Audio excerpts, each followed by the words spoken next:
Tayo po muli ay tutunghay ng atin pong pagbasa. Hahangin natin ang mabuting balita sa Ebanghelyo ni San Mateo. Ang kabanata ay 13, mga talatang 54 hanggang 58. Noong panahong iyon, umuwi si Jesus sa kanyang bayan at nagturo sa kanilang sinagoga. Nagtaka ang mga nakarinig sa kanya. Sabi nila, "Saan kumuha ng karunungan ng taong ito? Paano siya nakagagawa ng kababalaghan? Hindi ba ito ang anak ng karpentero? Hindi ba si Maria ang kanyang ina at sina Santiago, Jose, Simon at Judas ang kanyang mga kapatid na lalaki? At dito nakatira ang kanyang mga kapatid na babae, hindi ba? Saan niya natutunan ng lahat ng ito?"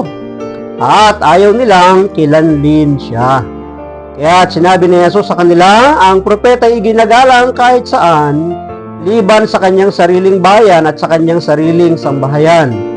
At dahil sa di nila pagsampalataya, hindi siya gumawa roon ng maraming kababalaghan.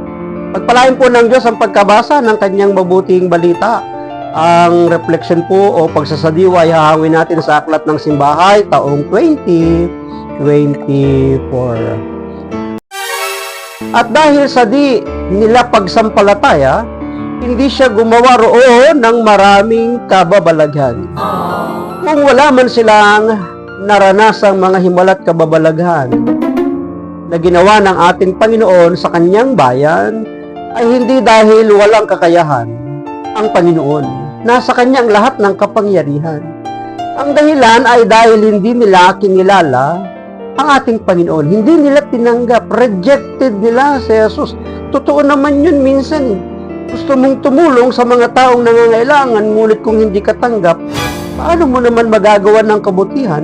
Paano mo naman siya matutulungan kung ayaw niyang tanggapin at kilalanin ang iyong tulong? Sabi nga ng kasabihan to reject an offer is an insult. Ang anumang pagtanggi mo sa bawat bigay o tulong sa iyo, isang insulto doon sa nagbibigay. Ay gagawin mo pa bang tumulong o magbigay kung naiinsulto ka? Siyempre hindi. So kaya ang Panginoon walang kababalaghang nagawa sa kanyang mga kababayan. Ipinapakita ni Jesus sa Ebanghelyo na iginagalang niya ang ating kalayaan. Malaya tayong tanggapin siya at malaya rin tayong tanggihan siya. Isipin lamang natin kung sino ang natatalo kapag nagdesisyon tayo na hindi tanggapin si Jesus sa ating buhay. Totoo yun, tayo ang talo. Tayo ang mawawalan, hindi si Jesus.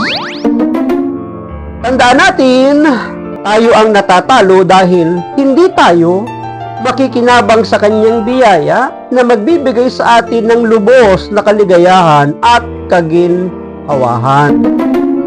Makikita natin sa Ebanghelyo dahil ayaw nilang maniwala kay Jesus, hindi siya gumawa roon ng maraming himala. Hindi nakagawa ng mabubuting bagay si Jesus dahil sarado ang kanilang mga puso. Madalas tayong ganito rin. Maghahanap ng mabubuting bagay sa buhay, ngunit kung titingnan ng ating mga puso, ito ay sarado sa Diyos. Kaya nga, buksan nawa natin ang ating mga puso sa pagtitiwala at paniniwala kay Jesus upang makagawa siya ng mga himala sa ating mga buhay.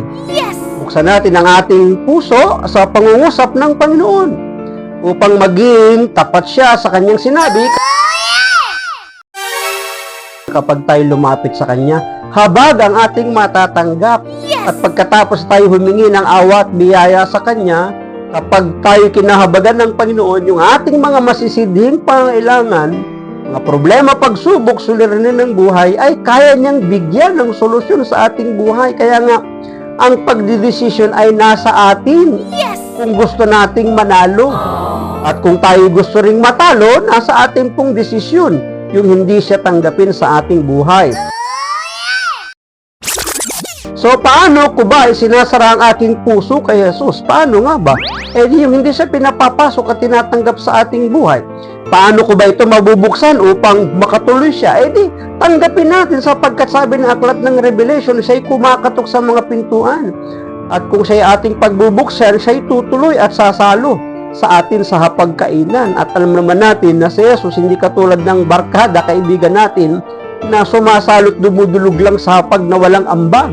Si Jesus ay may dalang malaking biyaya, kaya siya'y sasalo sa ating mga hapag.